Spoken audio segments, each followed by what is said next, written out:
গড়িয়ে বিকেল। দাদা উঠোনের চেয়ারে বসে হালকা ঘুম দিচ্ছে।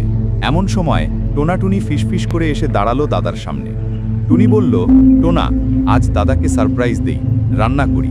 টোনা চোখ বড় করে বলল, দাদা কি বেঁচে যাবে? টুনি হেসে বলল, দাদা বেঁচে যায় বা নাই যায়, ভিউ তো আসবে। দুই ভাই বোনের চোখে তখন ইউটিউব শর্টসের ঝিলিক। রান্নাঘরে ঢুকতেই টোনা বলল, টুনি, প্রথমে কি রান্না করব?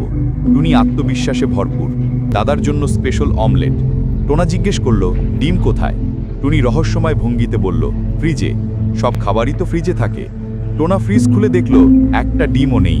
তখনও খুশিতে চিৎকার দিল, টুনি, দাদার স্পেশাল অমলেট হবে স্পেশাল ডিমবিহীন অমলেট। টুনি বলল, এটাই তো আমাদের ইউএসপি। শেষে তারা সিদ্ধান্ত নিল পেঁয়াজ ছাড়াই চলবে। টোনা বোতল দেখিয়ে বলল, টমেটো সস, এটাকে দিলেই খাবার অটোমেটিক লাল হয়ে যাবে। দাদা তখনও ঘুমাচ্ছে। তারা দুজন প্লেট হাতে হাজির। টোনা ধীরে বলল, দাদা, সারপ্রাইজ।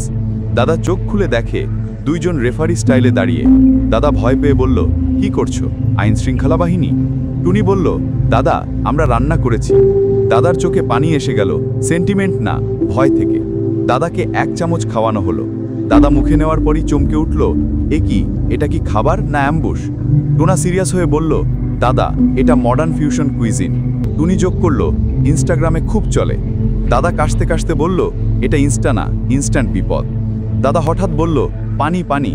শেষে দাদা নিজেই উঠে পানি খেলো। আর টোনা টুনি বলল, দাদা কেমন লাগলো? দাদা দীর্ঘশ্বাস ফেলে বলল, বাচ্চারা, তোমাদের রান্না আমার জীবনকে নতুন করে দেখার সুযোগ দিয়েছে।